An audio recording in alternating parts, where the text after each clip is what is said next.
కానీ శాసించడం నాకు ఇష్టం లేదు. ఇది ధర్మాత్ముడైన రాముడంటే. ఇది ఒక భార్యకి భర్తగా నిలబడే రాముడంటే ఇలా ఉంటాడు. ఇప్పుడు చెప్పండి, రాముడు ఏ దోషం చేశాడు భార్య విషయంలో? ఆయన ఏమైనా శాసించాడా? ఆయన ఏమైనా అమర్యాదగా మాట్లాడా? ఆయన ఏమైనా బలవంతంగా నువ్వు నన్ను అనువర్తించంటాడా? ఆయన ఎన్నడూ అలా చేసేవాడు కాడు. రాముడు మర్యాద పురుషోత్తముడు. కాబట్టి ఆయన అన్నాడు, ఇప్పుడు చెప్తున్నాడు, సీత రాజ్యం ఎందుకు వదిలేశారండి? నాన్నగారి మాట ఎందుకు విన్నారండి? అలాగా అసలు మామయ్య గారు అలా మిమ్మల్ని ఎందుకు అడిగారండి రాజ్యం వదిలేయమని ఒక్క ప్రశ్న సీతమ్మ వేయలేదు. అసలు ఆవిడికి దాని సంబంధం లేదు. ఆవిడ దాని గురించి ఆ బాధే పడలేదు. కానీ భార్యకి చెప్పడం భర్త యొక్క ధర్మం. తను చెప్పాలి భార్యకి. కాబట్టి తను చెప్తున్నాడు. నాకు ఒక మిత్రుడు ఉండేవాడు. అతను ఒకసారి నాతో ఆ పెట్రోల్ కొట్టించుకోవాలండి, మా ఆవిడని అడిగి 100 రూపాయలు తీసుకోవాలి అన్నాడు. నేను వాళ్ళ ఇంట్లోనే ఉన్నాను, ఏదో కాఫీ ఇచ్చాడు తాగుతున్నాను అన్నట్లు మర్చిపోయానండో పెట్రోల్ కొట్టించుకోవడానికి డబ్బులు లేవు పర్సులోను, ఉండండి మా ఆవిడని అడిగి తెచ్చుకోవాలని లోపలికి వెళ్ళి 100 రూపాయలు తెచ్చుకున్నాడు. తెచ్చుకుంటే, ఏమయ్యా నువ్వు నీ ద్రవ్యం అంతటినీ భార్యకి ఇస్తుంటావా అన్న. నాకేం అందులో తప్పు కనపడి కాదు సుమండి అంటే ఆయన నాతో ఒక చాలా గొప్ప మాట అన్నాడు. ఇప్పటికీ నేను మర్చిపోను. కోటేశ్వరారు, నా బుద్ధి యందు లౌల్యం ఉంది, నాకు ఒక వ్యసనం ఉంది, దాని వేపుకి నా బుద్ధి లాగుతూ ఉంటుంది సాయంకాలం అయితే. నాకు నేనుగా పెట్టుకున్న క్రమశిక్షణ ఏమిటంటే, ఈశ్వరుడి దగ్గర నా ఆత్మకి నా భార్యకి భేదం లేదు. నన్ను నమ్మి నా వెంట వచ్చినటువంటి ఆడది, నాకు బిడ్డల్నిచ్చింది, నా కోసం ఏడిచేటటువంటి వ్యక్తి, ఆమె కన్నా నాకు ఇంకెవరుంటారు? ఆమెని కూడా నేను అతిక్రమించేస్తే ఇంకా నన్ను బాగు చేసేవాళ్ళు లోకల్లో ఉండడు. నేను ఒట్టు పెట్టుకున్నాను, డబ్బంటూ అడిగితే మా ఆవిడ్ని అడిగే తీసుకుంటాను, ఖర్చు మా ఆవిడికి చెప్తాను అని నియమం పెట్టుకున్నాను. మా ఆవిడ్ని సాయంకాలం ఈ వ్యసనానికి డబ్బు కావాలని అడగలేనుగా. అందుకని అర్థమునందు ఇటువంటి క్రమశిక్షణ నా భార్య వైపు నుంచి తెచ్చుకుని, నువ్వు నన్ను అడుగు లెక్క అని నేనే స్వాతంత్రం ఇచ్చి దానికి డబ్బిచ్చి దాని దగ్గర పుచ్చుకుని ఆ వ్యసనం వైపు నుంచి తప్పుకున్నానండి. ఇప్పుడు ఆ వ్యసనం పోయింది నాకన్నాడు. భార్యని అలా అనుకూలంగా చక్కగా ధర్మార్థ కామముల యందు వాడుకుని తరించారు పురుషులు. వర్తమానంలో కూడా అటువంటి వాళ్ళు. నేను ఎంత సంతోషించానో నిజంగా అతని మాట విని. ఎన్ని ఉపన్యాసాల్లో చెప్పాను. అతను ఎక్కడో అక్కడ విని సంతోషిస్తాడు. ఓహో అంటే పేరు చెప్తే బాగుండదు కాబట్టి చెప్పలేదు, కానీ నా మిత్రుడు నేను ఆ రోజు అన్న మాటని అంత సహృదయంతో అర్థం చేసుకున్నాడని సంతోషిస్తాడు. కాబట్టి రాముడు అన్నాడు, ఎందుకు రాజ్యాన్ని విడిచిపెట్టానో తెలుసా సీత? యత్ త్రయం తత్రయో లోకాః పవిత్రం తత్సమం భువి నాణ్యదస్తి శుభాపాంగే తేనేదమభిరాజ్యతే. లోకంలో 3 అత్యంత పూజనీయమైన వస్తువులున్నాయి. అవి నీ కంటి ఎదుట కనపడేటటువంటి సాక్షాత్ పరమేశ్వర స్వరూపములు. ఈ మాంసనేత్రమునకు దొరికేటటువంటి ఈశ్వర రూపాలవి. 1 తల్లి, 2 తండ్రి, 3 గురువు. ఈశ్వరుడి పాదాలు పట్టుకుంటానంటే ఈ స్పర్శకి దొరకకపోవచ్చు. అది ఎవరో మహాత్ములకి దొరుకుతుంది. మీరు చూడండి, మీకు అటు అభిముఖంగా పార్వతీ పరమేశ్వరులు సింహాసనం మీద కూర్చుంటే, ఎడమ తొడ మీద పార్వతీదేవి ఎర్రటి బట్ట కట్టు కూర్చుంటే, పరమశివుడి యొక్క ఒక పాదాన్ని నందీశ్వరుడు ఇలా చేతిలో పట్టుకుని ఉంటాడు. గృహీత్వా హస్తాభ్యాం అని ఇలా చేత్తో పట్టుకుని ఉన్నటువంటి వాడు నందీశ్వరుడు కాబట్టి పట్టుకున్నాడు. ఒక్క పాదాన్ని పట్టుకుంటాడు, 2 పాదాలు పట్టుకోడు. ఎందుకంటే ఇలా మడత వేసి కూర్చుంటే ఒక్క పాదం కిందకుంటుంది, 2వ కాలు ఇలా మడత వేసి ఉంది. ఎడమ తొడ మీద అమ్మవారు ఉంది. కుడి పాదాన్ని ఆయన ఇలా పట్టుకున్నాడు నందీశ్వరుడు. ఆయనకి దొరికింది పరమశివ పాద స్పర్శ. మీకు దొరుకుతుందా? దొరకదని నేను అనను, ఏమో ఎవరు అదృష్టవంతులు ఉన్నారో. కానీ రాముడు అంటున్నాడు దొరుకుతుంది. దొరకదంటావేంటే? అమ్మ పాదాలు అలా పట్టుకోవడం ఈశ్వరుడి పాదాలు పట్టుకోవడమే. నాన్నగారి పాదాలు అలా పట్టుకోవడం ఈశ్వరుడి పాదాలు పట్టుకోవడమే. గురువుగారి పాదాలు అలా పట్టుకోవడం ఈశ్వరుడి పాదాలు పట్టుకోవడమే. ఈశ్వరుడి పాదాలు తిన్నగా ఈ చేతులతో ముట్టుకుంటే ఎంత ఫలితమో, ఈ 3 పాదాలు ముట్టుకోవడం అంతే ఫలితం. వాళ్ళ 3 మాట వినడం ఎంత గొప్పో, వీళ్ళ 3 మాట వినడం అంతే గొప్ప. కనపడని ఈశ్వరుడికి సేవలు చేస్తున్నానని కనబడుతున్న ఈశ్వర స్వరూపాన్ని విస్మరించిన వాడికి అభ్యున్నతి ఎలా కలుగుతుంది సీత? తండ్రి పరమదైవం నాకు, అందుకు రాజ్యాన్ని వదిలిపెట్టాను సీత అన్నాడు. సంతోషించింది సీత. ఆహా, ఏమి నా భర్త సంస్కారం అని పొంగిపోయింది. స్వర్గో ధనం వా ధాన్యం వా విద్యా పుత్రా సుఖాని చ గురువృత్యనురోధేన నకించిదపి దుర్లభం. ఏది కావాలి నీకు? స్వర్గం కావాలా? ధనం కావాలా? ధాన్యం కావాలా? విద్య కావాలా? పుత్రులు కావాలా? సుఖం కావాలా? వీళ్ళ ముగ్గురికి సేవ చేసి పొందలేంది ఈ లోకంలో లేదు. వీళ్ళని వదిలిపెట్టేసి ఇంకోటేదో పట్టుకుంటానడం అసమంజసం కదా సీత. అందుకని రాజ్యాన్ని వదిలేశాను, నాన్నగారి మాటనే పట్టుకున్నాను. అది మనకు అన్నీ ఇస్తుంది సీత. ఇవాళ ఇవ్వనట్టు కనపడచ్చు, కానీ అన్నీ ఇస్తుంది. ఇది రాముడంటే. ఇచ్చిందా లేదా? కీర్తినిచ్చింది, రావణ సంహారం చేయించింది, మహానుభావుడికి మళ్ళీ తిరిగి పట్టాభిషేకం చేసుకున్నాడు, 11,000 సంవత్సరములు రాజ్యమును పాలించాడు. భరతుడు ఎంత గొప్ప తమ్ముడో లోకానికి నిరూపించుకునేటటువంటి అవకాశం దొరికింది. లక్ష్మణుడు ఎంతటి మహాత్ముడో అనుగమించడంలో లోకానికి తెలిసింది. రాముడంటే ఏమిటో తెలిసింది. కాబట్టి సీత, నా తండ్రి మాట వినడం అన్నది నాకెప్పటికైనా ఉపకారమే, కాబట్టి నేను తండ్రి మాట విన్నాను సీత అన్నారు. చాలా సంతోషించింది తల్లి. ఆయన అన్నాడు, సీత, మనం 14 సంవత్సరములు ఇక్కడ ఉన్నాం కాబట్టి ఇక్కడ ఉన్నటువంటి వస్తువులన్నింటినీ దాచేసి తాళాలేసేసి వెళ్ళవలసిన అవసరం ఏం లేదు. మనం అన్నిటినీ దానం చేసేద్దాం. దానం చేసేయడం అన్న మాటలో మీరు ఒకటి పట్టుకోవాల్సి ఉంటుంది. దానం చెయ్యడం అంటే రామాయణాన్ని మీరు బాగా చదవాలి. యోగ్యతని బట్టి దానం చేయాలి. ఉంది కదా అని దానం చేయకూడదు. ఉంది కదా అని చెప్పి మీ ఇచ్చ వచ్చినట్లు మీరు దానం చేశారనుకోండి, ప్రమాదం ఒకటి వచ్చి కూర్చుంటుంది. తెలుసా అండి? ఎందుకంటే లోకంలో ఒక గమ్మత్తు ఉంటుంది. పెట్టేటప్పుడు పెట్టేవాడు మంచివాడు అయ్యొచ్చు, పొందేవాడు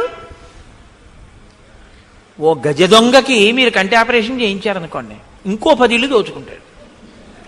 నేను కంటి ఆపరేషన్ చేయించానండి, ఉచిత నేత్ర చికిత్స అంటే అది ఎంతవరకు అవసరము అన్నది మీరు చూడవలసి ఉంటుంది. చేసేటప్పుడు పాత్రతని గుర్తెరగాలి. పాత్రతని గుర్తెరగకుండా పెట్టకూడదు. పాత్రతని గుర్తెరగకుండా పెట్టగలిగినటువంటి అధికారం ఒక్క ఈశ్వరుడు పొంది ఉంటాడంతే. ఆయనే అలా పోషిస్తాడు. అందుకే దేవాలయానికి ఆ అధికారం ఉంటుంది. దేవాలయం తనంత తానుగా కొన్ని చేస్తుంది. అది కూడా అన్నీ చేయకూడదు. దేవాలయం కూడా అలా చేయదు. కేరళలో ఒక అన్నపూర్ణేశ్వరి దేవాలయం ఉంది, నాకు పేరు జ్ఞాపకం లేదు, కానీ ఆ దేవాలయంలో ఏం చేస్తారంటే వెళ్ళిన వాళ్ళందరికీ అన్నం పెడతారు. అన్నం పెట్టి రాత్రి ఏం చేస్తారంటే మంచి అన్నం, కూరలు, బూరెలు, గారెలు అన్నీ కూడా వేడివేడిగా ఉన్నవన్నీ తీసుకెళ్ళి పెద్ద పెద్ద ఆకులేసి దూరంగా ఓ చెట్టు కింద పెట్టేసి వచ్చేస్తారు అందరు. ఇక రాత్రే అటువైపుకి ఎవ్వరూ వెళ్ళరు. ఎందుకో తెలుసా అండి? గజ దొంగలు అప్పుడు వచ్చి అన్నం తింటారు.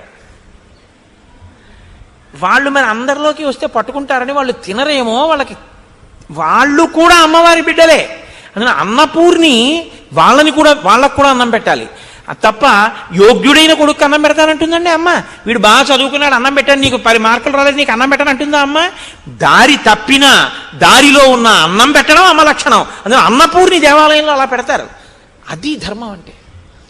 ఎక్కడ ఏది చెయ్యాలో అది చెయ్యాలి. ఆవిడికి అది ధర్మం. తల్లి అలా పెడితే ధర్మం. ఐఏఎస్ చదివిన కొడుక్కి అమ్మ అన్నం పెడుతుంది. గుమాస్తా చేసుకుంటున్న కొడుకు రెండో కొడుకైనా అమ్మ అలాగే అన్నం పెడుతుంది తప్ప వీడు ఐఏఎస్ చదివాడరా గడపరిగేస్తాను నీకు నీళ్ళ మజ్జిగ పోస్తానని అమ్మందో. ఇంకా అవసరమైతే నీకేమిట్రా ఎక్కడికి వెళ్ళినా గడపరిగి పెడతారు, వీడికి ఇవాళ పెరిగేస్తానరా పాపం తక్కువ ఉందని వీడికి పెరిగేసి మజ్జిగ స్వతంత్రంగా ఐఏఎస్ చదువుకున్న వాడికి వేస్తుంది అమ్మ. అది అమ్మకి ధర్మం, అది అమ్మ లక్షణం. ఇదే నేను చెప్పేది మీకు. ఆ పాత్రతని గుర్తెరగాలి, గుర్తిరిగి దానం చేయాలి. పాత్రతని గుర్తెరగకుండా దానం చేయకూడదు. కాబట్టి రాముడు అన్నాడు, నువ్వు దానాలు చేసేటప్పుడు కొన్ని వస్తువుల్ని మన కులగురువు అయినటువంటి వశిష్ఠ మహర్షి యొక్క కుమారుడు ఉన్నాడు, ఆయన్ని పిలిచి ఆయనకిద్దాం.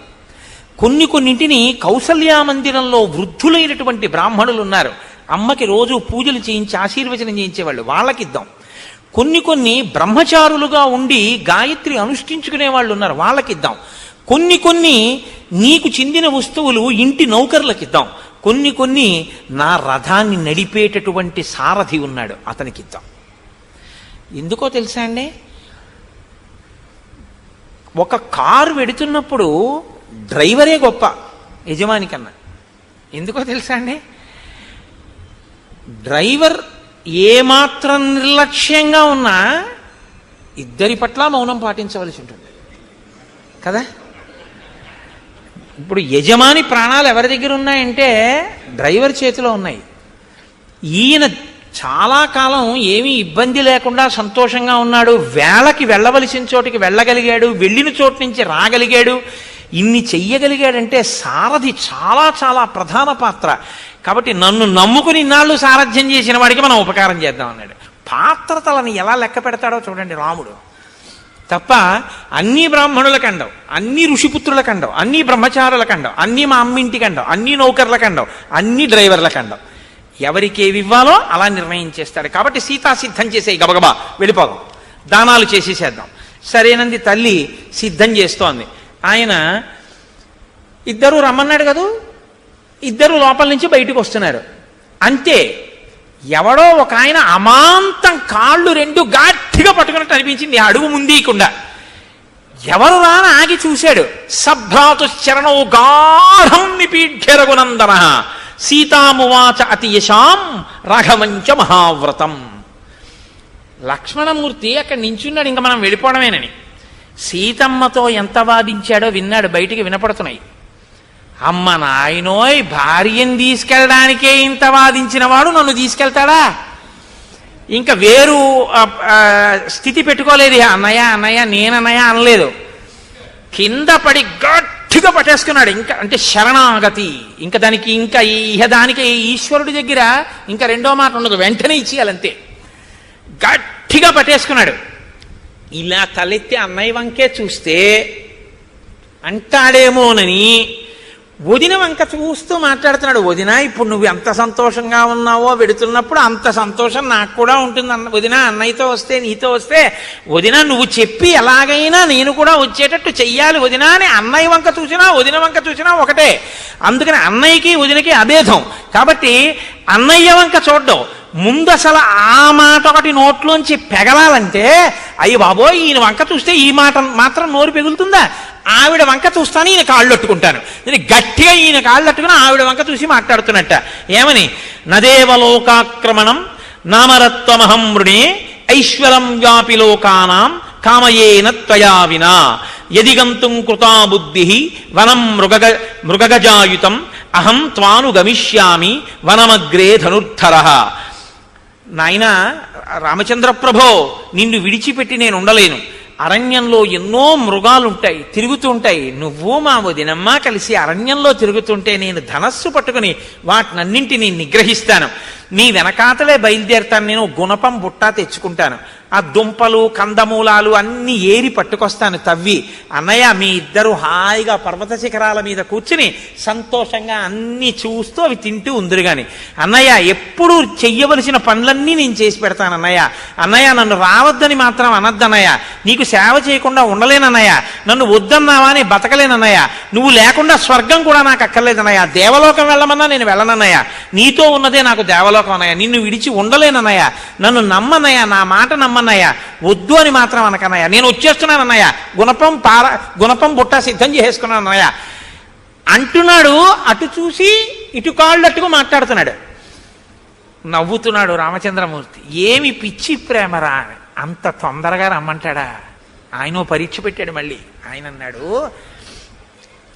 నస్మరిష్యతి కౌసల్యాం సుమిత్రాంచ సుదుఃఖితాం భరతో రాజ్యమాసాద్య కైకయ్యాం పర్యవస్థితః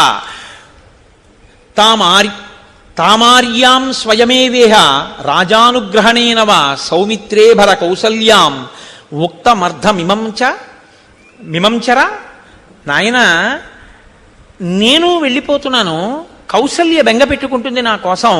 ఇటువంటి పరిస్థితుల్లో నువ్వు కూడా నాతో వచ్చేస్తే, అట్నుంచి వచ్చిన తరువాత భరతుడు కౌసల్యని సుమిత్రని కైకేయి మాటల కొద్దీ సరిగ్గా చూడడం మానేస్తే అప్పుడు కౌసల్య సుమిత్ర చాలా బాధపడిపోతారు కదా. నువ్వు ఇక్కడ ఉన్నావనుకో, మా అమ్మని మీ అమ్మని జాగ్రత్తగా చూస్తూ ఉంటావు కదా. అందుకని ఇక్కడ ఉండమంటున్నాను. నువ్వు ఇక్కడ ఉండి మన తల్లుల్ని బాగా చూస్తే నన్ను అనుగమించి వచ్చిన కన్నా ఎక్కువ సంతోషిస్తాను కదా. నీ చెప్పింది చేయడం ధర్మం కదా. కాబట్టి లక్ష్మణ ఇక్కడుండు అన్నాడు. అంటే ఆయన అన్నాడు, తవైవ తేజసా వీర భరత పూజయిష్యతి కౌసల్యాంచ సుమిత్రాంచ ప్రయతో నత్ర సంశయ. అన్నయ్య, భరతుడు నిర్లక్ష్యం చేసి కౌసల్యని సుమిత్రని చూడకుండా ఉంటే ఇక్కడుండి భరతుడు చూసేటట్టు చేయడానికి నా తేజస్సు ఏం పనికిరాదు. ఎక్కడ ఉన్నా నీ తేజస్సుని గుర్తు చేసుకుని జాగ్రత్తగా ఉంటాడు భరతుడు. కౌసల్యని సుమిత్రని జాగ్రత్తగా చూస్తాడు. నేనెందుకన్నయ్యా ఇక్కడ, నేను అక్కర్లేదు, ఈ మాటలు నాకు చెప్పద్దు అన్నయ్య. తదాత్మభరణే చైవ మమమాతు తథైవ చ పర్యాప్తామద్విధానాంచ భరణాయ యశస్విని. అన్నయ్య, 1000 గ్రామాలు కౌసల్య చేతిలో ఉన్నాయి. నాలాంటి వాళ్ళని మా అమ్మలాంటి వాళ్ళని 1000 మందిని ఆవిడ పోషిస్తుంది రోజు అన్నం పెట్టి. ఆవిడ్ని ఒకళ్ళు చూడడం ఏమిటన్నయ్య? అన్నయ్య, నన్ను రావద్దు అనద్దన్నయ్య, నువ్వు చెప్పిన కారణం సరిపోలేదన్నయ్య, నేను నీతో వచ్చేస్తాను. ధనురాదాయ శశరం ఖనిత్ర పిటకాధర అగ్రతస్తే గమిష్యామి పంధానమనుదర్శయం ఆహరిష్యామి తే నిత్యం మూలాని చ ఫలాని చ వన్యాని యాని చాన్యాని స్వహరాణి తపస్వినాం భవాంస్తు సహ వైదేహ్య గిరిశానుషు రంస్యతే అహం సర్వం కరిష్యామి జాగ్రత్త స్వపతశ్చతే. అన్నయ్య, అందుకని నన్ను అనుగ్రహించు. నేను ధనుర్బాణాలు పట్టుకుని బొట్ట పట్టుకుని గుణపం పట్టుకుని నీతో వచ్చి నీకు వదినికి సేవలు చేస్తాను. కాబట్టి నన్ను అనుగ్రహిస్తే నేను వస్తానన్నయ్య అన్నాడు. అంటే ఆయన అన్నాడు, సరే, నువ్వు నన్ను విడిచిపెట్టి ఉండలేవన్న విషయం నాకు బాగా తెలుసు. కాబట్టి లక్ష్మణ, నువ్వు నాతో రా, అనుమతిస్తున్నాను.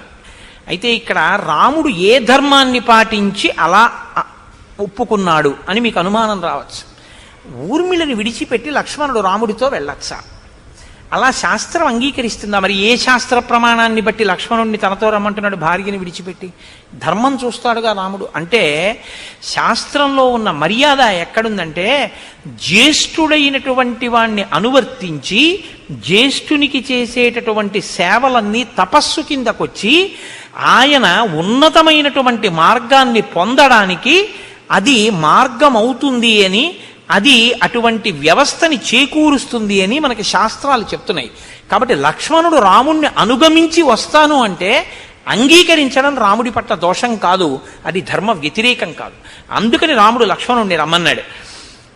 ఆయన అన్నాడు, నువ్వు వశిష్ఠుడి ఇంటికి వెళ్ళు, అక్కడ మన ధనస్సులున్నాయి, అక్షయబాణ తూణీరాలున్నాయి, వాటిని తీసుకురా అని సీతమ్మని పిలిచి బంగారు అంగదాలు, కుండలాలు, మణులు, కేయూరాలు, వలయాలు, రత్నాలు వీటన్నిటినీ కూడా మహానుభావుడు ఆ వశిష్ఠుని యొక్క పుత్రుడు సుయజ్ఞుడున్నాడు, ఆయనకి ఇచ్చేసేద్దాం.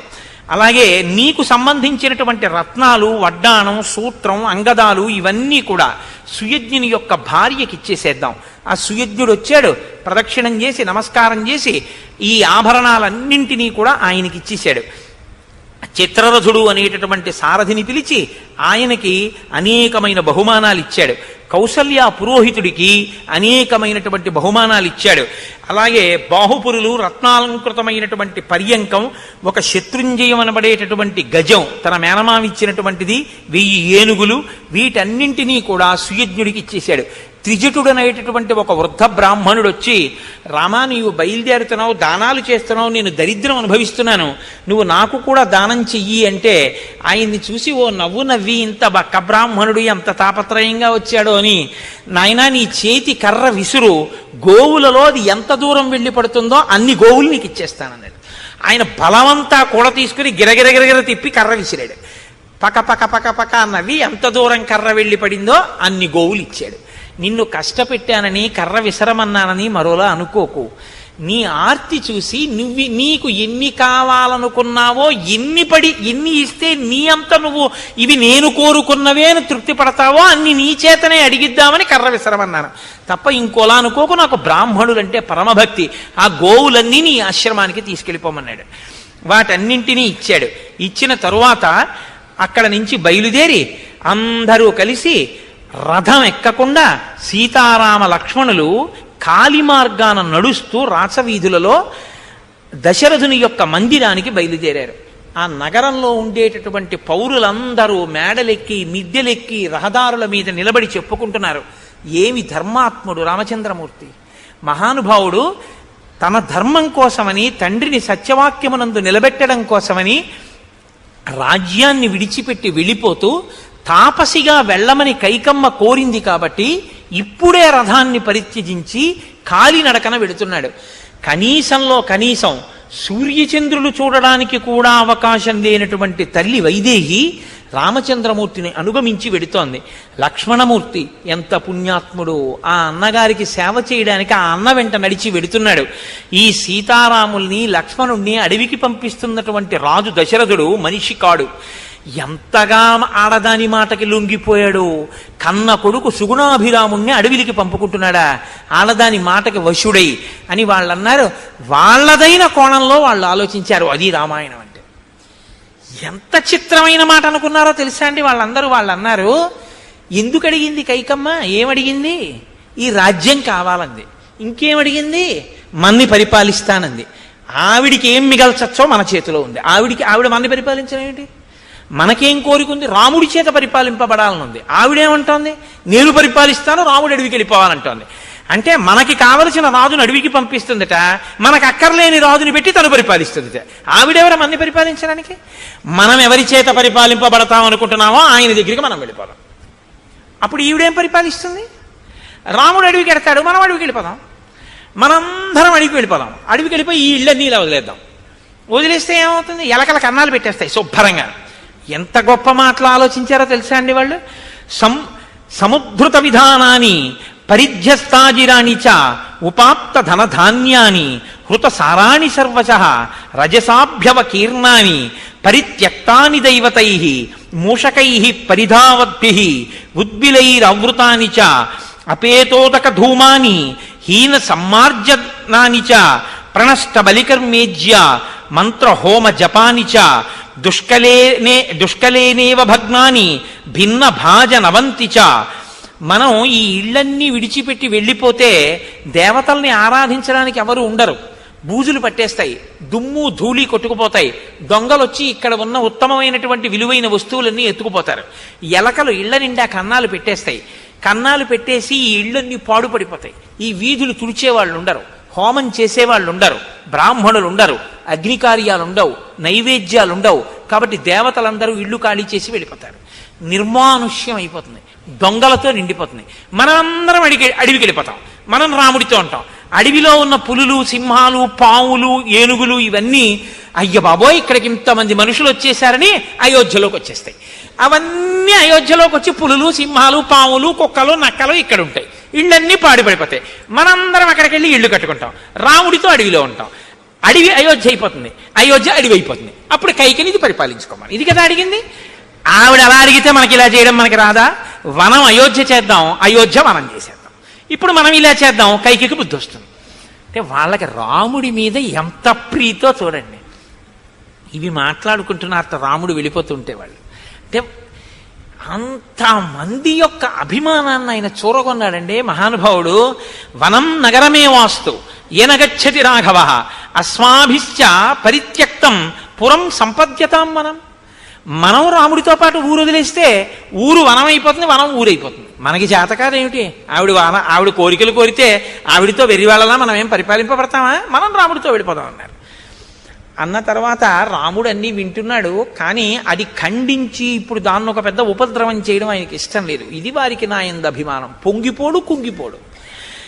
ఆయన సీతాలక్ష్మణులతో కలిసి ముందుకు వెడుతున్నారు. దశరథుని యొక్క గృహానికి వెళ్ళారు. వెడితే అక్కడ దశరథ మహారాజు గారి దగ్గరికి వెళ్ళి సుమంత్రుడు ఎదురొచ్చాడు. ఆయనతో చెప్పారు, రాచరికపు మర్యాద అని ఒకటి ఉంటుంది. నువ్వు లోపలికి వెళ్ళి నేను వచ్చాను అన్న విషయాన్ని దశరథ మహారాజు గారి దర్శనం చేసి నమస్కారాన్ని పొంది నేను అడవికి వెళ్ళిపోదామనుకుంటున్నానన్న విషయాన్ని దశరథ మహారాజు గారికి నివేదించవలసింది అని చెప్పారు. చెప్తే ఆ సుమంత్రుడు లోపలికి వెళ్ళి దశరథుడితో చెప్పాడు, రాముడు సీతాలక్ష్మణ సహితుడై వచ్చాడు. నిన్ను సత్యమునందు నిలబెట్టడం కోసం మహానుభావుడు, అంతటి పరాక్రమవంతుడు అడవికి వెళ్ళిపోతున్నాడు. రాజా నువ్వు ఆయనకి దర్శనం ఇస్తే బాగుంటుంది అన్నాడు. రాజు అన్నాడు, రాముణ్ణి దర్శనానికి పంపవద్దు, కాసేపు బయటే ఆపు చేయి, నా భార్యలందరినీ లోపలికి ప్రవేశపెట్టు ముందన్నాడు. ఆయనకి 350 మంది భార్యలు. ఆయన దక్షిణ నాయకుడు. అందుకని 350 మంది భార్యల్ని తీసుకురమ్మని కౌసల్యని పంపించారు. కౌసల్య 350 మంది భార్యల్ని తీసుకుని ముందు దశరథ మహారాజు గారు ఉన్నటువంటి గదిలోకి వచ్చింది. కైకమ్మ అక్కడే నిలబడింది. ఇప్పుడు రాముణ్ణి లోపలికి పంపించండి. ఎందుకు అంటే ఈ 350 మందిలో 349 మందికి రాముడు వెళ్ళడం ఇష్టం లేదు. తననైతే నిగ్రహించింది కానీ సాటి భార్యలు ఇంతమంది ఛీ అంటే కైక మారుతుందేమో అని చూశాడు ఆఖరి ప్రయత్నం. అందుకని భార్యలందరినీ పిలిపించమన్నాడు. అని రాముణ్ణి ఇప్పుడు ప్రవేశపెట్టన్నాడు. రాముడు సీతాలక్ష్మణ సహితుడై వచ్చి నిలబడి, నాన్నగారు రాముడు నమస్కరించుచున్నాడు, అరణ్యానికి బయలుదేరుదాం అనుకుంటున్నారు, మీరు ఆశీర్వచనం చేస్తే బయలుదేరదామని మీ సముఖానికి వచ్చానన్నాడు. అంతే. తన ఆసనం మించి ఒక్కసారి చూశాడు రాముణ్ణి. చూసి రాముడు వెళ్ళిపోతున్నాడన్న సత్యం జీర్ణం కాక గబగబా లేచి వెళ్ళి రాముణ్ణి కౌగిలించుకుందామని ఆసనం మించి లేచాడు. సోభి దుద్రావ వేగేన రామం దృష్ట్యా విశాంపతి తమం సంప్రాప్య దుఃఖార్త పపాత భువి మూర్ఛిత. ఆ రాముణ్ణి చూడగానే ఇంకా కాసేపట్లో రాముడు వెళ్ళిపోతాడు, ఇక నేను చూడను, 14 ఏళ్ళు కనపడడు అన్న దుఃఖంతో వలవల ఏడుస్తూ రాముణ్ణి పట్టుకోవడానికి ముందుకు వెళ్ళబోయి ఆ దుఃఖం యొక్క ఆవేశం చేత మూర్ఛ వచ్చి నేల మీద పడిపోయాడు. అలాగే నిలబడింది కైకమ్మ. తం పరిష్వజ్య బాహుభ్యాం తావుభౌ రామలక్ష్మణౌ పర్యంకే సీతయా సార్ధం రుదంత సమవేశయన్.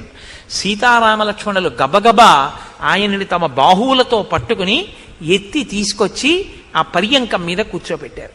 కూర్చోపెట్టిన కాసేపటికి ఆయనకి సంజ్ఞ కలిగింది. మళ్ళీ అంటే తెలివొచ్చినట్టుగా మళ్ళీ స్మృతిని పొందాడు. అథ రామో ముహూర్తేన లబ్ధ సంజ్ఞం మహీపతిం ఉవాచ ప్రాంజలిర్భూత్వా శోకార్ణవ పరిప్లుతం అపృచ్ఛేత్వాం మహారాజా సర్వేషామీశ్వరోసినః ప్రస్థితం దండకారణ్యం పశ్యత్వం కుశలేన మాం. కాసేపటికి స్పృహని పొందిన తర్వాత రాముడు అంజలి ఘటించి అన్నాడు, మీరు ఆశీర్వచనం చేస్తే నేను అరణ్యానికి వెళ్ళిపోదాం అనుకుంటున్నాను, మీరు మీ చల్లని చేతులతో నన్ను దీవించండి అని అడిగాడు. వెంటనే దశరథుడు అన్నాడు, అహం రాఘవ కైకయ్యావరదానేన మోహిత అయోధ్యాయాస్త్వమేవాద్య భవ రాజా నిగృహ్యమాం. రామ, నేను ఈ ఆడదాని యొక్క వరముల చేత కట్టబడ్డాను, ఈమె నన్ను మోసగించింది, 2 వరాలు అడుగుతానని ఇంత ధర్మ వ్యతిరిక్తమైన కోరికలు అడిగింది. నేను ఎంత బ్రతిమాలినా తన మాట తిప్పలేదు. నేను కాడికి బండికి మధ్య నలిగిపోయిన ఎద్దులా నలిగిపోతున్నాను. రామ, నిన్ను విడిచిపెట్టుకోవడం నాకు ఇష్టం లేదు, నువ్వు వెళ్ళిపోతే నేను మరణిస్తాను. అందుకని రామ, నేనే నిన్ను అడుగుతున్నాను. నాకు 60,000 సంవత్సరాల వయస్సు వచ్చేసింది, నేను వృద్ధుడను, నేను బాగా బడలిపోయాను, పైగా నేను శోకంతో ఉన్నాను, కాబట్టి నేను యుద్ధం చెయ్యలేను.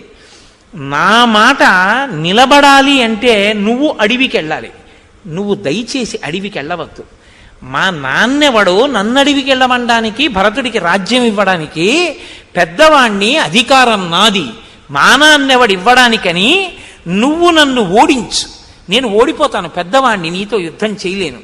నన్ను 2 చేతులు బంధనం వేసేసి నన్ను కారాగారంలో పెట్టేస్తే నేను కారాగారంలో ఉంటాను, నువ్వు రాజ్యం చేస్తూ రామా నీదైన రాజ్యానికి నీకు ఇవ్వని నేరం చేసిన వాణ్ణి కాబట్టి నన్ను కారాగారంలో ఉంచి నువ్వు అలా తిరుగుతూ ఉండు నా ముందు, నేను నిన్ను చూసి బతికేస్తాను తప్ప సింహాసనం మీద కూర్చుని నువ్వు వెళ్ళిపోతే బతకలేను.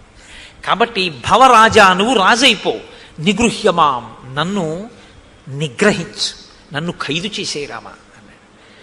అంటే ఎంత ఆర్తో, కొడుకుని ఉండలేని ఎంత బాధపడ్డాడో చూడండి. అంటే రాముడు అన్నాడు, నాన్నగారు నేను ఎంతకాలం వెళ్ళిపోతాననుకుంటున్నారు? 9 వర్షాణి వనవాసే విహృత్యతే పునః పాదౌ గ్రహీష్యామి ప్రతిజ్ఞాం తే నరాధిప.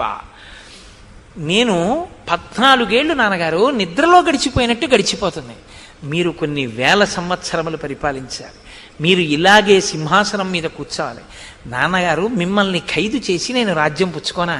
నాకొద్దు.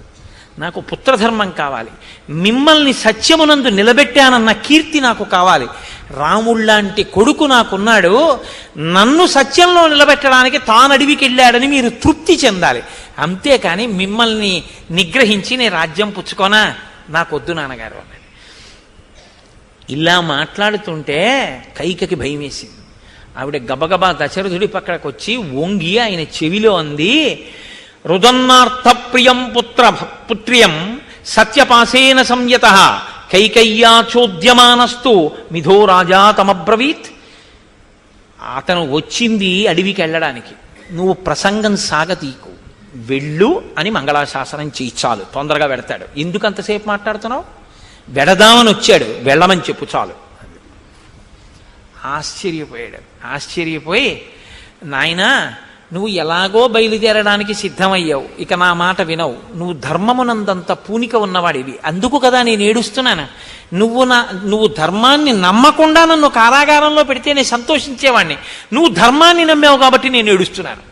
నాయనా నీ ధర్మం నిన్ను రక్షిస్తుంది, సంతోషంగా వెళ్ళిరా, నువ్వు సుఖంగా ఏ ఇబ్బందులు లేకుండా వనవాసం పూర్తి చేయాలి. కానీ ఒకే ఒక్క కోరిక కోరుతాను, ఒకే ఒక్క రోజు నువ్వు అంతఃపురంలో ఉండు. ఈ ఒక్క రాత్రి పగలు నిన్ను చూసుకుని నేను కౌసల్య మురిసిపోతాం తప్ప ఉండకుండా వెళ్ళిపోతానన్న మాట మాత్రం అనద్దు, ఒక్క రోజు ఉండి వెళ్ళు అని ప్రార్థన చేశాడు.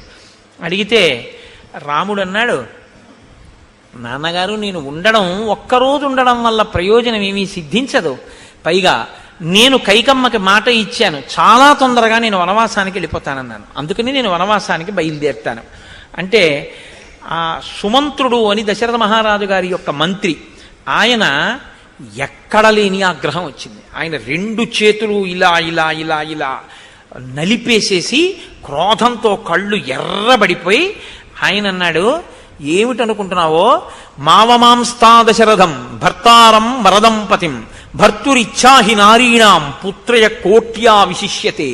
1,000,000 మంది పుత్రులు కడుపున పుట్టిన వాళ్ళు ఉన్నా వాళ్ళ మాట వినడమా భర్త మాట వినడమా అంటే ఆడది భర్త మాట మాత్రమే వినవలసి ఉంటుంది. నువ్వు నీ కొడుక్కి మేలు చేస్తానని భర్త మాట వినకుండా నువ్వు ఆయన్ని ఇబ్బందులలోకి గురి చేసి ఆయన మాట వినకుండా ఆయనకి దుఃఖాన్ని కల్పిస్తున్నావు. ఇది నీకు తగిన పని కాదు, నీ బుద్ధి మార్చుకో. రాజాభవతు తే పుత్రో భరతశాస్తు మేదినీం వయం తత్ర గమిష్యామో యత్ర రామో గమిష్యతి. నిజంగా భరతుడే రాజైతే నువ్వు గుర్తుపెట్టుకో, మేమందరం రాముడి వెంట వెళ్ళిపోతాం. నీకు ఈ భూమి మిగులుతుందేమో, నీకు ప్రజలు మాత్రం ఉండరు, అందరం రాముడి వెంట అరణ్యానికి వెళ్ళిపోతాం. ఆమ్రం చిత్వా కుఠారేణ నింబం పరిచరేత్తు యః యశ్చైనం పాయసాసించేత్ నైవాస్య మధురో భవేత్. ఒకడు గొడ్డలి తీసుకొచ్చి అక్కడే ఉన్నటువంటి మామిడి చెట్టుని నరికేసి దూరంగా పారేసి పక్కన ఉన్నటువంటి వేప చెట్టుకి ప్రతిరోజు పాలు పోశాడు. అంత మాత్రం చేత వేపకాయ తీయగా ఉంటుందా మామిడి పండులా? అంత గొప్ప కౌసల్య అంతఃపురంలో ఉన్న నిన్ను పాలు పోసి వేప చెట్టుని పెంచినట్టు ప్రీతి చేశాడు దశరథుడు. ఆఖరికి నీ బుద్ధి బయట పెట్టుకుని నువ్వు వేపకాయ చేదుకాయ ఇచ్చినట్టు నీ బుద్ధి బయటెట్టుకుని రాజుకి ఇబ్బంది తీసుకొచ్చావు. అభిజాతం హితే మన్యే యథామాతుస్తథైవచ నహి నహి నింబాత్ స్రవే క్షౌద్రం లోకే నిగదితం వచః. లోకంలో ఒక మాట ఉంది, తల్లి ఎలా ఉంటుందో కూతురు అలా ఉంటుందని. నీకు మీ అమ్మ పోలికే వచ్చిందన్నాడు. నీ తండ్రి కేకయ్యరాజు, ఆ కేకయ్యరాజుకి భార్య ఉండేది. ఆ కేకయ్యరాజుకి ఒక ఋషి వరం ఇచ్చాడు, సమస్త ప్రాణులలో ఏ ప్రాణి మాట్లాడుకున్నా నీకు అర్థం అవుతుంది, కానీ అర్థమైన దాన్ని ఇంకోళ్ళకి చెప్తే మాత్రం నీ తల వెయ్యి వక్కలైపోతుంది అన్నాడు. ఒకరోజు రాత్రి నీ తల్లి తండ్రి కలిసి పర్యంకం మీద పడుకుని ఉన్నారు. పక్కన వెళ్ళిపోతున్నటువంటి ఒక చీమ ఏదో మాట్లాడుకుంది. అది మీ నాన్నకి అర్థమైంది. మీ నాన్న పక్కున నవ్వాడు. మీ అమ్మంది నేను పక్కనుండగా ఎందుకు నవ్వావుంది. చీమ ఏదో మాట్లాడింది అందుకు నవ్వానన్నాడు. కాదు, నన్ను చూసే నవ్వావు. ఎందుకు నవ్వావో నీకేమర్థమైందో చెప్పండి. చెబితే నేను చచ్చిపోతానన్నాడు. నువ్వు చచ్చిపోయినా పర్వాలేదు చెప్పండి అంటే ఆయన అన్నాడు రేపు చెప్తానన్నాడు అని వెళ్ళి తనకి ఉపదేశం చేసిన మునిని అడిగాడు. చచ్చిపోతానంటే పెళ్ళాన్ని వదిలేయి అలాంటి దాన్ని. అంత మూర్ఖురాలైనటువంటి భార్యని పట్టుకుని ఉండకు. నీ మార్గం నువ్వు చూసుకోవలసి ఉంటుంది తప్ప నేను మాత్రం చెప్పనని చెప్పు. అంత మూర్ఖత్వం పనికిరాదన్నాడు. భార్యను వదిలేయంటే మీరు ఓ మాట గుర్తుపెట్టుకోండి, ఆమెని పోషణలో ఉంచి ఇలాంటి మూర్ఖత్వం పోయేటట్టుగా చెయ్యి అని అంటే, అప్పుడు ఆయన ఇంటికి వచ్చి ఒక్కనాటికి చెప్పను, నువ్వేమి చేద్దాం అనుకుంటున్నావో అది చేసుకోవచ్చు, నీకు మాత్రం నేను చెప్పను, నీ మూర్ఖత్వానికి లొంగనన్నాడు. మీ నాన్న కాబట్టి అలా తప్పుకున్నాడు, ఈయన కాబట్టి తప్పుకోలేకపోతున్నాడు. నువ్వు అంత మూర్ఖంగా ఆయన్ని లొంగదీస్తున్నావు, నీకు తల్లి పోలికే వచ్చింది కైక అన్నాడు. అన్నా కూడా ఆవిడ ఇన్ని మాటలన్నా రాజ్యం పాడైపోతుంది, నీ భర్త శరీరంతో ఉంటాడో లేడో కూడా తెలియదు, మేమెవ్వరం ఉన్నాం, ఇన్ని చెప్పినా నైవసాక్షుభ్యతే దేవి నచస్మ పరిదూయతే నచాస్యా ముఖవర్ణస్య విక్రియాలక్ష్యతే తదా. ఆవిడ ముఖం వివర్ణం అవడం కానీ, ఆవిడకి పట్టుదల పోవడం కానీ, సిగ్గుపడ్డం కానీ ఏమీ జరగలేదు. ఆవిడ అలాగే నిలబడింది, నా కోరిక తీరాలి. కైక చాలా ప్రతినాయకురాల్లా కనపడుతుంది, కానీ మీరు ఒక్కటి గుర్తుపెట్టుకోండి, ఇంత శక్తి ఆవిడికి అకస్మాత్తుగా ఎలా వచ్చేసిందో తెలుసా అండి? దేవతలు పూనేరు ఆవిడ్ని. కైక అలా నిలబడకపోతే రావణ సంహారం అవ్వదు, రాముడు వెళ్ళడు పట్టాభిషేకం చేసుకుంటే, సీతాపహరణం జరగదు.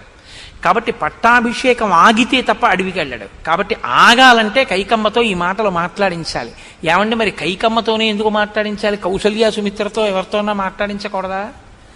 వాళ్ళు సత్వగుణ సంపన్నులు. నేను బయలుదేరే ముందు మా గోపాలకృష్ణ గారితో దాని మీదే కాసేపు చర్చ చేసి వచ్చారు. ఆయన ఏదో ప్రశ్న వేస్తే దాని గురించే చెప్తున్నాను. కౌసల్య అలా తిరగబడేదైతే రాముణ్ణి అరణ్యానికి పంపిస్తాను అన్నప్పుడు ఆమె కూడా హఠం చేయొచ్చు, నువ్వు అడవికెడితే నేను విషం తాగేస్తాను, అప్పుడు ధర్మ సంక్లిష్టం వస్తుంది. ఆవిడ అలా కాదు, ధర్మాన్ని అంగీకరించి ఆశీర్వచనం చేసింది. సుమిత్ర ధర్మాన్ని అంగీకరిస్తుంది. కైక రజోగుణ తమోగుణ ప్రవృత్తి ఉంది. ఎక్కడ ఆ ప్రవృత్తి ఉందో అక్కడ దేవతలు అటువంటి వ్యతిరేకమైన పని చేయడానికి సాధనంగా వాడుకున్నారు. అందుకే రజోగుణ తమోగుణ ప్రకోపం ఎంత అపకీర్తికి కారణమవుతుందో అంతర్లీనంగా అది చాలా గొప్ప పనికే ఆవిడ నిలబడగలిగినా ఆవిడకి అపకీర్తే వచ్చింది, ఆ మౌఢ్యం. కాబట్టి ఈ కోణంలో కూడా మీరు పరిశీలనం చెయ్యవలసి ఉంటుంది కావ్యాన్ని. కాబట్టి ఆవిడ ఏ విధంగానూ మారకుండా అలాగే నిలబడి ఉంటే కొంతసేపు అయిన తర్వాత ఒక విచిత్రమైనటువంటి ఆలోచన, దశరథుడిది ప్రేమతో కూడినటువంటి వ్యవహారం కదండి. అందుకని ఆయన అన్నాడు, రాముడు అడవికి వెళ్ళిపోతున్నాడు, నా కోసం కదా అడవికి బయలుదేరాడు, కాబట్టి రాముణ్ణి సంతోషపెట్టడానికి ఇక్కడ ఉన్నటువంటి వేశ్యలందరూ బయలుదేరాలి, వాళ్ళందరూ ఆయన ముందు నాట్యం చెయ్యాలి, ఆయనకి అరణ్యంలో వేటాడి పెట్టడానికి బోయవాళ్ళు గుంపులు గుంపులుగా బయలుదేరాలి, కోశాగారంలోంచి రథాలు, రత్నాలు, వజ్రాలు, వైఢూర్యాలు, ధనం అన్ని బళ్ళకెత్తించండి, అనేక మంది సైనికులు, చతురంగ బలాలు రాముణ్ణి అనుసరించాలి. రాముడు అరణ్యంలో పక్షుల్ని చూస్తూ, జలాశయాలు చూస్తూ సీతమ్మతో కలిసి సంతోషంగా గడిపేయాలి. కాబట్టి అన్ని రాముడికి ఇచ్చి వీటన్నింటినీ పంపించండి అన్నాడు. అడవికి పంపిస్తానన్నాడు కానీ ఇవన్నీ ఇవ్వకుండా పంపిస్తాను అనలేదుగా. ఈ మాటలంటే కైకం వచ్చింది, రాజ్యం గతజనం సాధో పీతమండాం సురామివ నిరాస్వాద్యతమం శూన్యం భరతో నభిపచ్యతే. సారాన్ని ఒకడు తాగేసి మిగిలిన సురని ఇంకోడికి ఇస్తే తాగినట్టు రాజ్యంలో ఉన్న డబ్బు దశకం అన్నీ రాముడికి ఇచ్చి పంపించేసి ఖాళీ కౌశాగారము సింహాసనము భరతుడికి ఇస్తావా? నాకు అలా అక్కర్లేదండి ఆవిడ. అంటే అక్కడ ఉన్న అని ఆవిడంది, ఏమయ్యా కొడుకుని పంపించడానికి అంత బెంగెట్టుకుంటున్నావు, నీ వంశంలో సగర చక్రవర్తి అసమంజసుండి రాజ్యంలోంచి బయటికి పంపలా అంది. అంటే సిద్ధార్థుడన్న వృద్ధమంత్రి లేచి అన్నాడు, ఏమన్నావు? అసమంజసుణ్ణి సగరుడు పంపించాడంటున్నావు. అసమంజసుడు ఆడుకుంటున్న పిల్లల్ని రోజు సరయూ నదిలో తోసి చంపాడు, వాళ్ళొచ్చి బాధపడితే పంపించాడు. రాముడు ఏ దోషం చేశాడు? ఒక్క దోషం రాముడిది చేశాడని చెప్పు, రాముడిని పంపిస్తాం. ఒక్క దోషం రాముడిది చూపించగలవా అని అడిగాడు. అడిగితే చూపించడానికి ఆవిడ మాత్రం ఏం చూపిస్తుందండి? మౌనం వహించింది. దశరథుడు అన్నాడు, కైక ఈ రాజ్యాన్ని నువ్వు భరతుడు ఏలుకోండి, నేను రాముడితో పాటు అడవికి వెళ్ళిపోతాను. నువ్వు రాముడిని అడవికి వెళ్ళమన్నావు కానీ నువ్వు వెళ్ళకూడదు అనలేదుగా, నేను రాజ్యాన్ని పరిత్యజించి అడవికి వెళ్ళిపోతాను. రాముడు అన్నాడు, నాకు ఆ సైన్యం ఎందుకు, చతురంగ బలాలు ఎందుకు, వేశ్యలు ఎందుకు, రథాలు ఎందుకు నాన్నగారు, ఇవన్నీ మిమ్మల్ని సత్యంలో నిలబెట్టడానికి నేను అడిగింది. నాకు ఇవన్నీ వద్దు, నాకు 3 కావాలి.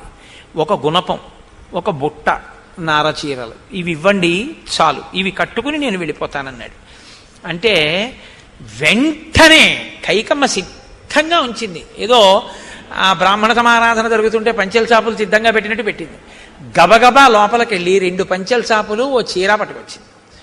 సీతమ్మకు కూడా ఇచ్చింది, లక్ష్మణుడికి ఇచ్చింది, రాముడికి ఇచ్చింది. కట్టుకుని బయలుదేరండి అంది. సీతమ్మ సిగ్గుపడిపోయింది. ఆవిడికి పుట్టినదాదిగా పట్టుబట్ట కట్టుకోవడమే కానీ ఆవిడికి ఆ నారచీర కట్టుకోవడం ఆవిడికి చేత కాదు. ఆవిడ ఈ నారచీర ఎలా కట్టుకుంటారని చేతిలో అది పట్టుకుని రాముడి వంక సిగ్గుగా చూసింది. చూస్తే గబగబా రాముడు వచ్చి ఆవిడ కట్టుకున్న పట్టుబట్ట మీదే మునికాంతలు ఇలా ముడి వేసుకుని ఇలా కట్టుకుంటారని ఆ చీర కట్టి చూపించాడు. 350 మంది పత్నులు రోధించారు. ఇంత దారుణమా, ఆవిడేం తప్పు చేసింది, ఆవిడ నారచీర కట్టుకుని వెళ్ళడం ఏమిటని. అప్పుడు వశిష్ఠుడు అన్నాడు, అతి ప్రవృత్తి దుర్మేధే కైకేయి కులపాంసని వంచయిత్వాచ రాజానాం న ప్రమాణేవ తిష్టసే. ఓ అతిగా ప్రవర్తిస్తున్నదానా, దుష్టమైనటువంటి ఆలోచనలు కలిగినదానా, కులాన్ని పాడు చేస్తున్నదానా, రాజుని వంచన చేసి వరాలు పొందావు. రాత్రివేళ కోపాగృహ ప్రవేశం చేసి రాజుని బాగా మాట ఒప్పుకుంటానని అనిపించి 2 వరాలు అడిగావు, వంచన చేశావు. నగంతవ్యం మనం దేవ్య సీతాయా శీలవర్జితే అనుష్ఠాస్యతి రామస్య సీతా ప్రకృతమానసం. అసలు సీతమ్మ అడవికి వెళ్ళవలసిన పని లేదు, నువ్వు అడగలేదు, సీతమ్మ వెళ్ళదు. నువ్వెవరు సీతమ్మకి అరణ్యవాసానికి వెళ్ళడానికి, నారచీరలు ఇవ్వడానికి? ఆత్మాహిదారాహ సర్వేషాం దారాసంగ్రహవర్తినాం ఆత్మేయమితి రామస్య పాలయిష్యతి మీదిని. నీకు తెలియదేమో, నాకు తెలుసు ధర్మం, నేను చెప్తున్నాను. నువ్వేమడిగావు? రాముణ్ణి అరణ్యానికి వెళ్ళమని అడిగావు, రాముడు అరణ్యానికి వెళ్తాడు. రాముడికి సీతకి అభేదం, భార్య భర్తకి ఆత్మ వంటిది అని శాస్త్రాలు చెప్తున్నాయి. నేను సీతమ్మని కూర్చోబెట్టి పట్టాభిషేకం చేస్తాను, సీతమ్మ పరిపాలన చేస్తుంది, నీ దిక్కున్న చోట చెప్పెళ్ళి అన్నాడు. ఆవిడ వశిష్ఠుడంతటి వాడే ఎదురు నిలబడి ఇంత మాట అన్నాడంటే ఎంత కోపం వచ్చిందో, నారచీరలు ఇచ్చాడని.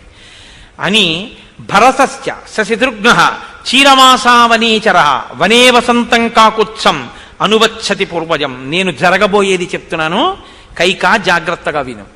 నీ మాట వినడు భరతుడు. వచ్చిన భరతుడు ఛీ అంటాడు నిన్ను. ఎందుకు కాకుండా పోతావు, భర్త శరీరం వదులుతాడు, విధవ అవుతావు. కొడుకు ఛీ అంటాడు, కొడుకు రాజ్యం తీసుకోడు. ఏ రాముడికి నారచీరలు ఇచ్చావో ఆ నారచీరలు భరతుడు కట్టుకుని అడవికి వెళ్ళిపోతాడు. నీ కళ్ళ ముందు నీ కొడుకు వెళ్ళిపోతాడు. నేను చెప్తున్నాను, తండ్రికి కొడుకు భరతుడు, నీకు కొడుకు భరతుడు కాడు, నీ పోలికలు భరతుడికి లేవు. కాబట్టి నిన్ను అంగీకరించాడు.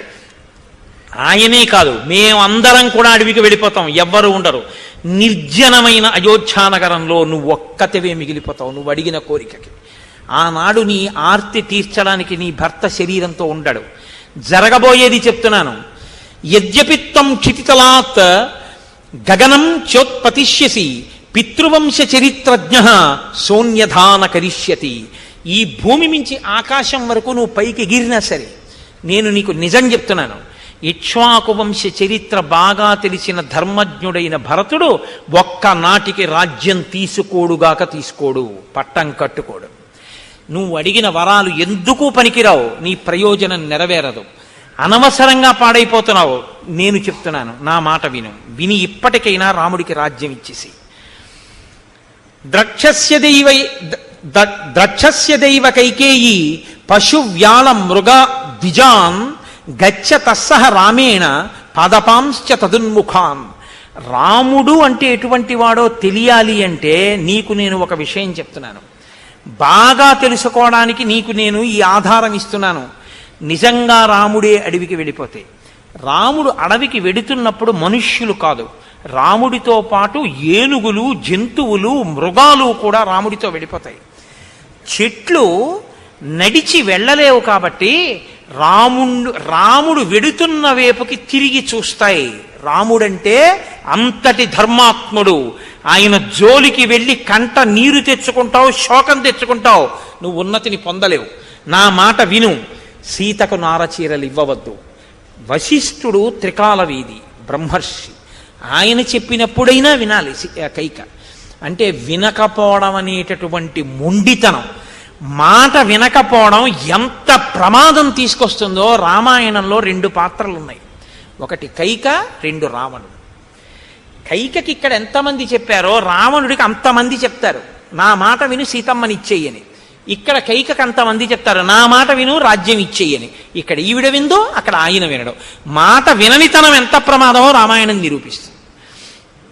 కాబట్టి ఈ మాట అన్న తర్వాత దశరథ మహారాజు గారు అన్నారు, నేను సీతమ్మని అడవికి వెళ్ళమని చెప్పలేదు. కాబట్టి వాసాంసి చ మహార్ణాని భూషణాని చ వరాని చ వర్షాణ్యేతాని సంఖ్యాయ వైదేహ్యాహ క్షిప్రమాణయ.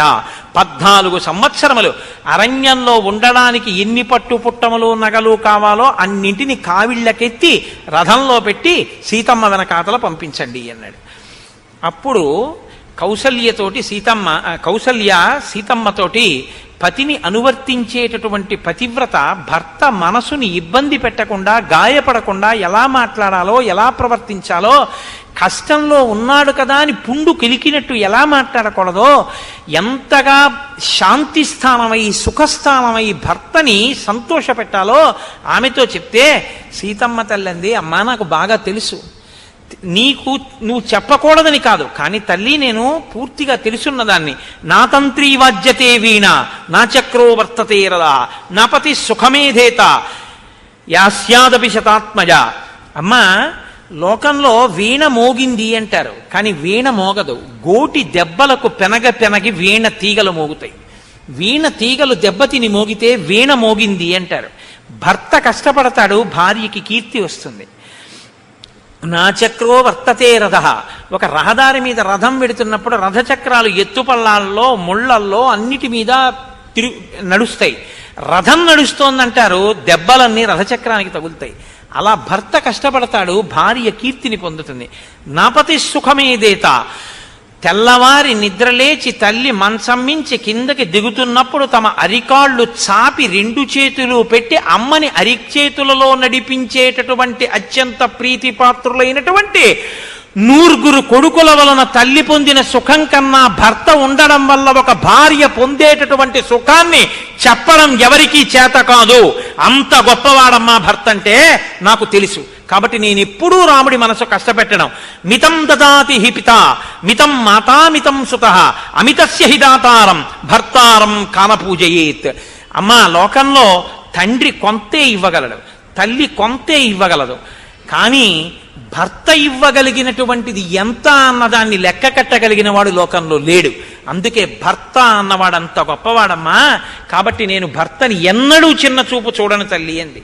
రామచంద్రమూర్తి కౌసల్యని దశరథ మహారాజు గారికి అప్పగించి నేను ఇంక బయలుదేరుతానని ఆయన సిద్ధపడుతుండగా సుమంత్రుణ్ణి పిలిచి ఆ రథాన్ని సిద్ధం చేసి రథంలో ఊరి చివర ఉన్నటువంటి అరణ్యంలో దిగబెట్టమని దశరథుడు ఆజ్ఞాపిస్తే ఆ రథాన్ని తీసుకొచ్చారు. సీతారామ లక్ష్మణులు రథం ఎక్కడం కోసమని అంతఃపురంలోంచి బయలుదేరుతున్నారు. సుమిత్ర ఎక్కడ మాట్లాడినా అలాగే ఉంటుంది. సుమిత్ర కొడుకుని పిలిచింది, సుష్టస్త్వం వనవాసాయ స్వనురక్త సుహృజ్యనే రామే ప్రమాదం ఆకర్షీ పుత్ర భ్రాతరిగచ్చతి. నాయనా, నువ్వు వనవాసం కోసమే పుట్టానని గుర్తుపెట్టుకో. రాముణ్ణి అనుగమించేటప్పుడు అత్యంత పరాకుగా చాలా జాగ్రత్తగా రాముణ్ణి రక్షిస్తుండు. వ్యసనీవా సమృద్ధోవా గతిరేష తవానఘ ఏష లోకే సతాం ధర్మో యజ్యేష్ట వశగో భవేత్. ఆవిడ చెప్తోంది ధర్మం ఇక్కడ. అన్నగారిని అనుసరించి వెళ్ళడం అనేటటువంటిది లోకంలో అత్యంత ధర్మం. పెద్దవాడికి సేవించడం తండ్రిని సేవించడంతో సమానం. కాబట్టి నాయన, నువ్వు రాముడు కష్టంలో ఉన్నాడా రాముడు ఐశ్వర్యంతో ఉన్నాడా ఎప్పుడూ చూడొద్దు. రాముణ్ణి సేవించడమే నీ జీవితానికి ప్రయోజనంగా పెట్టుకో. రామం దశరథం విద్ధి మాం విద్ధి జనకాత్మజాం అయోధ్యామటమీం విద్ధి గచ్చ తాత యథా సుఖం. వెళ్ళి రా అనలేదు ఆవిడ, వెళ్ళిపో అంది. రామం దశరథం విద్ధి, రాముడే దశరథ మహారాజుగా భావించు. మాం విద్ధి జనకాత్మజాం, మీ వదిన సీతమ్మనే నన్ననుకో. నీకు తల్లిదండ్రులు పక్కన లేరనుకోవద్దు. అయోధ్యాం అటవీం విద్ధి, వాళ్ళున్న అడవి అయోధ్య అనుకో. గచ్చ తాత యథాసుఖం, వెళ్ళు నాయనా అంది. వాళ్ళని సేవించడం కన్నా నా దగ్గరికి వచ్చేయడం ప్రయోజనం కాదు, వెళ్ళిపో వాళ్ళతో అని. ఇప్పుడు ఆ రథాన్ని మహానుభావులు ఆ సీతారామ లక్ష్మణులు అధిరోహించారు. రథం బయలుదేరడానికి సిద్ధంగా ఉంది. ఆ చుట్టూ ఉన్నటువంటి పౌరులందరూ రథానికి అడ్డంగా నిలబడి రాముడు వెళ్ళడానికి వీల్లేదు, మేము కూడా రాముడితో వచ్చేస్తామని పెద్దగా రోదనలు చేస్తూ ఏడుస్తుంటే ఏనుగులన్నీ కూడా నోళ్లలో పెట్టుకున్న ఆహారాన్ని బయటికి కక్కేసేయట, గుర్రాలన్నీ పెద్దగా సకిలించేయట, కోసల రాజ్యానికి నక్షత్రమైనటువంటి విశాఖ నక్షత్రాన్ని ధూమం కమ్మేసిందిట, రాక్షస గ్రహాలన్నీ కూడా పాపపు గ్రహాలన్నీ కూడా చంద్రుణ్ణి ఆవేశించేయట. ఆ రోజే లేక కొడుకు పుట్టినటువంటి తల్లి నాకు కొడుకు పుట్టాడని అభినందించలేకపోయిందిట. పసిపిల్లలకి తల్లులు పాలివ్వలేదట. నిష్ఠ కలిగిన బ్రాహ్మణులు కూడా అగ్నిహోత్రం చేయడం మానేశారట. ఆడవాళ్ళు భర్తలకు అన్నం వండలేదట. ఎంత ప్రియపత్ని అయినా ఏ పురుషుడికి స్త్రీ మీద, స్త్రీకి పురుషుడి మీద అనురక్తి కలిగేటటువంటి చూపులు లేవుట. ఎక్కడ చూసినా శోకమే. ఏ ఇంట అన్నం వండుకున్న దాఖలాలు లేవు. ఏ వ్యక్తి కన్నుల వెంట నీరు కారకుండా నిలబడినవాడు లేడు. ఎక్కడ చూసినా ఏడుపులే అయోధ్యంతా. మిన్ను ముట్టేస్తున్నాయి. హా రామ, హా రామ, హా లక్ష్మణ, హా సీత, మళ్ళీ ఎప్పటికీ చూస్తాం? 14 ఏళ్ల తర్వాత మీరు వచ్చేటప్పటికీ మేము ప్రాణాలతో ఉంటామా? ప్రాణాలతో ఉండి చూడగలిగిన వాడు అదృష్టవంతుడు. ఇదే ఆఖరి దర్శనమా, ఇంకా రాముండి చూడమా అని ఏడిచి గగ్గోలు పెట్టి నేల మీద పడి దొర్లుతూ బ్రాహ్మణులు తాము చెయ్యవలసిన కార్యాలు కూడా మర్చిపోయి వీధులలోకి వచ్చి దేవాలయాలన్నీ మూసేశారు. దేవతలకి నైవేద్యాలు లేవు. ఎక్కడ చెయ్యవలసిన ఏ కార్యాలు ఆగిపోయాయి. అందరూ వీధుల్లోకి వచ్చి నిలబడిపోయారట. అందరూ ఏడుస్తున్నారు.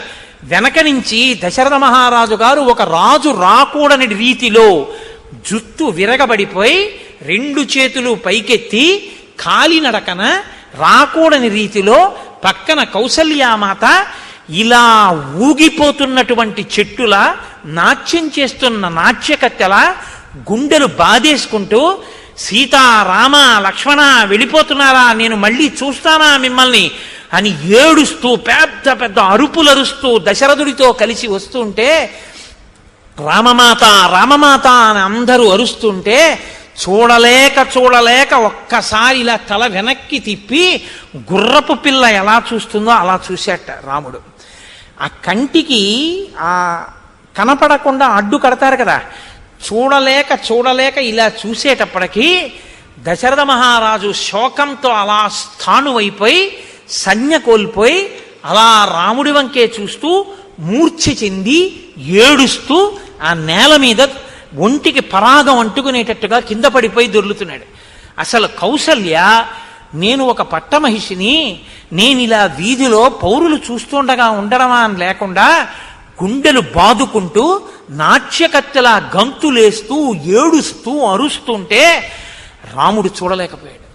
చూడలేక దశరథుడు అన్నాడు, సుమంత్రుడా, నువ్వు నా కింకరుడవి, నేను ఆజ్ఞాపిస్తున్నాను, రథాన్ని నడపకు, నేను పరిగెత్తలేకపోతున్నాను, నేను పడిపోయానని ఏడుస్తూ అరుస్తున్నాడు. కౌసల్య, ఆపండి, రథం ఆపండి, నా కొడుకు కావాలి అని ఏడుస్తోంది. తిష్టేతి రాజా చుక్రోశ యాహీతి రాఘవ సుమంత్రస్య బభూవాత్మ చక్రయోరివ చాంతరా. రాముడు అన్నాడు, రథాన్ని పోనీ అంటున్నాడు. రాజన్నాడు, రథాన్ని ఆపు అన్నాడు. కాడికి చక్రానికి మధ్యలో నలిగిన వాళ్లే ఉంది సుమంతుడి పరిస్థితి. రాజు ఆపమంటున్నాడు, రథాన్ని ఏం చెయ్యనన్నాడు. పోనీ రథాన్ని. నశ్రౌషమితి రాజానం ఉపలబ్ధోపి వక్ష్యసి చిరం దుఃఖస్య పాపిష్టం ఇది రామత్తమబ్రవీత్. అబ్బా, నేను చూడలేకపోతున్నాను. అలా గుండెలు బాదుకుని గెంతుతున్న మా అమ్మని, గుండెలు బాదుకుని ఏడుస్తూ నేల మీద పడిపోయి మట్టిలో దొల్లుతున్న ప్రభు దశరథ మహారాజుని నేను చూడలేను.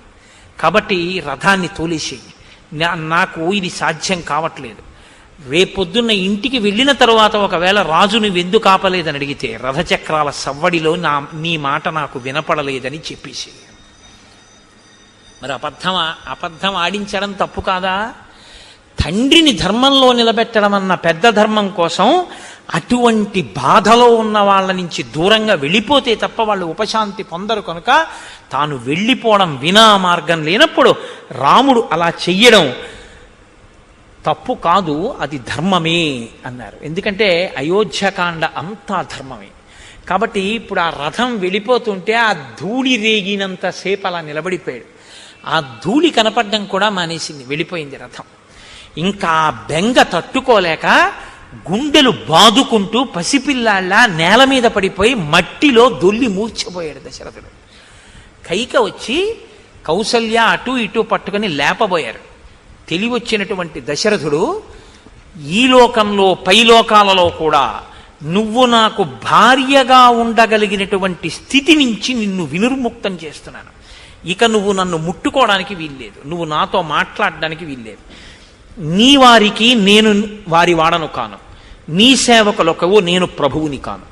ఇక ఒకవేళ రాజ్యాన్ని భరతుడు కోరుకుంటే నాకు ప్రేత సంస్కారం కూడా భరతుడు చేయకూడదు. ఇక నేను ఉండను, వెళ్ళిపోతాను. రాముడు లేకుండా నేను బతకలేను, నేను మరణించడం ఖాయం. 14 సంవత్సరముల తర్వాత తిరిగి వచ్చేటటువంటి రాముణ్ణి చూసే అదృష్టం నాకు లేదు. ఏడ్చి ఏడ్చి నా కళ్ళు పోయేటట్టున్నాయి. ఇక నా కళ్ళకి చూసే శక్తి కూడా పోయింది. కాబట్టి నన్ను చేతులు పట్టుకుని కౌసల్యా మందిరానికి తీసుకెళ్ళిపోండి, నేను కౌసల్య ఇంటికి వెళ్ళిపోతానన్నాడు. పాపం ఆ సేవకులు పట్టుకుని తీసుకెళ్లి కౌసల్యా మందిరంలో పడుకోబెట్టారు. పుండుతో ఉన్న ఎద్దుని కాడి వేసి పుండు మీద కట్టి వెనక తోక మెలిపెడితే ఆ ఎద్దు ఎంత బాధపడుతుందో దశరథుడు ఆనాడంత బాధపడ్డాడు. అంత బాధతో వెళ్ళి పడుకుని నాకు ఇంకా వెళ్ళిపోతున్న రాముడే గుర్తొస్తున్నాడు కౌసల్య అని గుండెలు బాదుకుని ఏడుస్తుంటే కౌసల్యంది, అధస్మనగరే రామ చరన్ వైక్ష్యం గృహే వసేత్ కామకారో వరం దాతుం అపి దాసం మమాత్మజం. లేక లేక పుట్టిన కొడుకు కదా, మీరు ఆ వరం ఇచ్చిందేదో అడవికి వెళ్లకుండా భరతుడికి దాసుడుగా బతకమని చెప్పవలసింది. చెప్తే నా కొడుకు భరతుడికి ఊడిగం చేస్తున్నా కళ్ళ ముందు కొడుకు కదులుతున్న కొడుకుని చూసుకుని సంతోషపడేదాన్ని. నాకు ఆ అదృష్టం కూడా లేకుండా మీరు వరం ఇచ్చారని ఇంకా బాధపడ్డాడు కౌసల్య. నువ్వు కూడా మాటలతో బాధ పెడతావా అని ఏడ్చి ఏడ్చి ఇన్ని మార్లు స్పృహ తప్పాడో దానికి లెక్కే లేదు. పౌరులు బ్రాహ్మణులు అగ్నికార్యాలు మానేసి రాముడి వెంటబడ్డారు. నువ్వు మేము చెప్తే కాదనవు, నువ్వు మాతో వెనక్కి రావాలి, రామా నీకు తెల్లగొడుగు లేకుండా వెళ్ళిపోతున్నావు.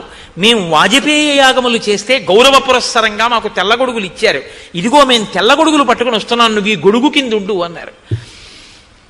ఎంత చెప్పినా వినలేదు. రథం పెడుతుంటే పరుగులు పెట్టి బ్రాహ్మణులందరూ ఆయనతో వెళ్ళిపోయారు. తమసా నదీ తీరంలో రాత్రి పడుకున్నాడు. పౌరులు ఆయనతోనే పడుకున్నారు. పౌరులు, జానపదులు, బ్రాహ్మణులు అందరూ పడుకున్నారు. బాగా చీకటితో లేచి రాముడు అన్నాడు, సుమంత్ర, ఈ పౌరులు నన్ను విడిచిపెట్టరు కాబట్టి ముందు రథాన్ని అయోధ్యానగరం వైపుకి నడిపించు, రథం యొక్క గాడి పడుతుంది. ఆ తర్వాత రథాన్ని మళ్ళీ వెనక్కి తీసుకొచ్చేసి నీటిలోంచి తమసా నదిని దాటేద్దాం. నీటిలో గాడి కనపడదు కాబట్టి పౌరులు నిద్రలేచి ఆ గాడి ఎటుందో అటు వైపుకి ఎడతారు. కొంత దూరం వెళ్ళాక గాడి కనపడదు, వెనక్కి వచ్చి చూస్తారు, ఎటు వెళ్ళారో తెలియదు. రాముడు ఎటు వెళ్ళాడో తెలియలేదని వాళ్ళు ఇంటికి వెళ్ళిపోతారు. ఇది మోసపుచ్చడం కాదు. నా కోసం పౌరులు, జానపదులు, బ్రాహ్మణులు కష్టపడడం, ఇలా చెట్ల కింద పడుకోవడం నాకు ఇష్టం లేదు. నేను వాళ్ళని బాధ పెట్టకూడదు, నేను చెయ్యాలి అరణ్యవాసం, వాళ్ళని ఎందుకు ఖేద పెట్టడం. ఇంతకన్నా మార్గం లేదని రథాన్ని ఇలా తిప్పించి తాను రథమెక్కి తమసా నదీ తీరం దాటి దుర్గమమైనటువంటి అరణ్యంలోకి సీతాలక్ష్మణ సహితుడైనటువంటి రాముడు పౌరులను, బ్రాహ్మణులను, జానపదులను ఇబ్బంది పెట్టకుండా నేను ఎలా మాటిచ్చానో అలా అరణ్యవాసానికి బయలుదేరుతున్నానన్న తృప్తితో సుమంత్రుడి రథంతో కలిసి ఆ అరణ్యంలోకి ప్రవేశిస్తున్నాడు. రాముడు కనపడలేదని బాధపడి ఏడుస్తూ వీళ్ళందరూ తిరిగి అయోధ్యానగరానికి వెళ్ళిపోయారు. వాళ్ళ భార్యలందరూ నింద చేశారు, అంతదాకా వెళ్ళి రాముడితో వెళ్లకుండా వెనక్కి వచ్చేశారా, రాముడిని వెనక్కి తేలేదా అని. రాముడంటే అంత ధర్మాత్ముడై, అంతటి మహితాత్ముడై మహానుభావుడు అరణ్యవాసానికి మొదటి రోజు రాత్రి గడిపి ధర్మనిష్టతో ఆ తమసా నదిని దాటి బయలుదేరాడు అన్న ఒక మంగళకరమైన వాక్యం దగ్గర ఇవాల్టి ఉపన్యాసాన్ని పూర్తి చేస్తున్నాను. మళ్ళీ రేపటి రోజున గుహుడు అత్యద్భుతమైనటువంటి ఘట్టం రేపు, అటువంటి ఘట్టాన్ని రేపు మీరు అవధరిద్దురు గాని. ఇప్పుడు ఒక్క 11 మాటలు మనం రామనామం చేద్దాం. గంభీరమైన ఘట్టం గనక రామచంద్రమూర్తి యొక్క అనుగ్రహం మనకి పరిపూర్ణంగా లభిస్తుంది. పాహి కృష్ణాయనచు ద్రౌపది పలికినది శ్రీరామనామము,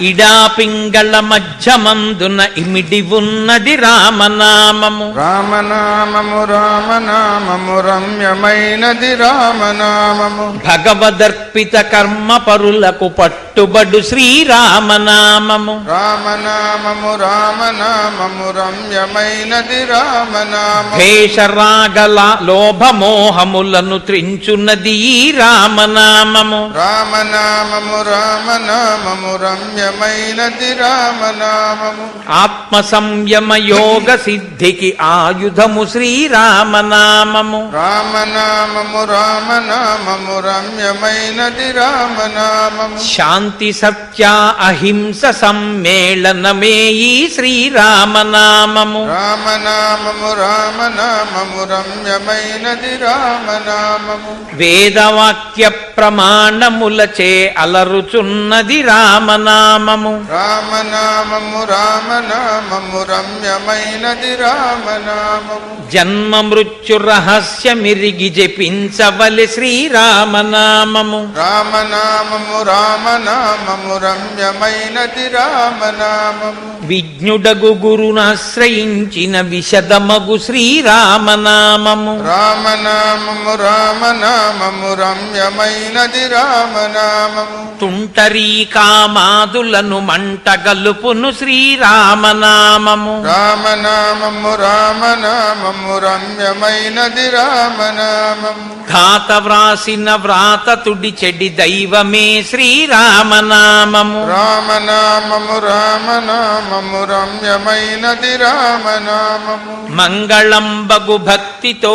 పాడిన శుభకరంబగు శ్రీరామనామము. రామనామము రామనామము రమ్యమైనది రామనామము. మంగళాశాసనపరై మదాచార్య పురోగమై సర్వైశ్చ పూర్వైరాచార్యై సత్కృతాయాస్తు మంగళం. మంగళం కోసలేంద్రాయ మహనీయ గుణాత్మనే చక్రవర్తి తనూజాయ సర్వభౌమాయ మంగళం. ఉమాకాంతాయ కాంతాయ కామితార్థప్రదాయినే శ్రీగిరీశాయ దేవాయ మలినాథాయ మంగళం. కరచరణకృతం